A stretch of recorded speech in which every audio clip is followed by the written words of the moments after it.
Praise the lord. ఈరోజు దేవుని వాక్యము, భూమి మీద మన గుడారమైన ఈ నివాసము శిథిలమైపోయినను చేతి పని కాక దేవుని చేత కట్టబడినదియు నిత్యమైనదియునైన నివాసము పరలోకమందు మనకున్నదని ఎరుగుదుము. కొరింథీయులకు రాసిన 2వ పత్రిక 5వ అధ్యాయము 1వ వచనము. ప్రజలారా, అపోస్తులుడైన పౌలు ఈ విధంగా అంటున్నాడు, భూమి మీద ఈ గుడారమైన నివాసము పడిపోయినను శిథిలమైపోయినను పరలోకమందు దేవుడు కట్టిన నిత్యమైన నివాసము మనకున్నదని ఎరుగుదుము అని. ప్రజలారా, లోకపరంగా చూచినట్లయితే అవును, ఈ భూమి దానిలో ఉన్న సమస్తము అంతరించిపోవును. దేవుని ఉగ్రతకు ఈ భూమిలో ఉన్న సమస్తము కాలిపోవును, నాశనమగును. రాయి మీద రాయి కూడా ఉండకుండా అన్నీ పడిపోవును. అయితే ప్రభువు కొరకు జీవించిన వారికి దేవుడు తాను పరలోక రాజ్యంలో స్థలము సిద్ధపరచవెళ్ళెను గదా. మరలా ఎప్పుడు వచ్చి తీసుకొని వెళ్ళునో తెలియదు. కనుక మనం మెలకువగా ఉండి మన రక్షణను కాపాడుకొనవలెను. అయితే ఆధ్యాత్మికంగా చూచినట్లయితే పౌలు భక్తుడు చెప్పినది, భూమి మీద గుడారమైన ఈ నివాసము శిథిలమైపోయినను అనగా ఈ నివాసము, ఈ గుడారం అనగా మన శరీరమే. అవును ప్రజలారా, ఈ శరీరము శాశ్వతమైనదా? కాదు. ఈ మట్టి శరీరము శాశ్వతమైనదా? కాదు.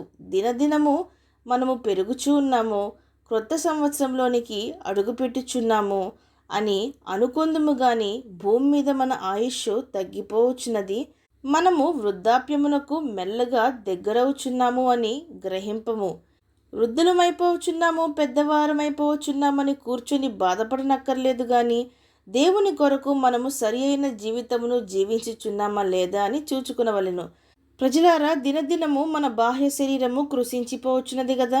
ఎంత ఆహారము, ఎంత కసరత్తులు చేసినా వృద్ధాప్యమందు మనకు బలహీనతలు కలుగును.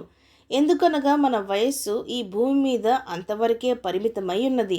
అయితే దేవుడు మనకు లోపట పెట్టిన ఆత్మ ఎనటికిని కృషించదు, ఎనటికిని బలహీనపడదు. గనుకనే మన శరీరమును మనం ఎంతగా పోషించుదమో అలాగుననే మన ఆత్మను కూడా దేవుని వాక్యంతో, ప్రార్థనతో, స్తుతి కృతజ్ఞతలతో పోషించవలెను. ఈ ఆత్మ ఈ భూ సంబంధమైన గుడారమును విడిచినను అనగా శరీరమును విడిచినను దేవుని చేత చేయబడిన నిత్యము జీవించే నివాసములు అనగా మహిమ శరీరము మనకు పరలోక రాజ్యముందని ఎరుగుదుము.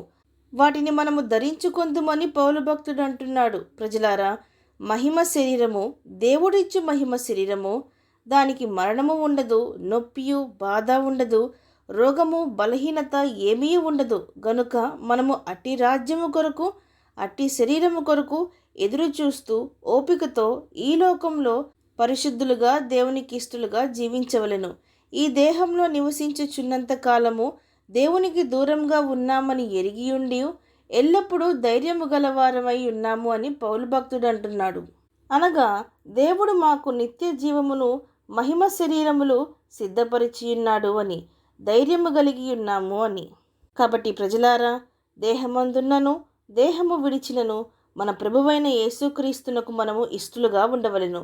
ఈ లోకంలో శారీరక వికలాంగులైన, రోగములు, జబ్బులు ఉన్నాయని బాధపడకుడి గాని దేవుడు వాటిని స్వస్థపరచుటకు సమర్థుడు.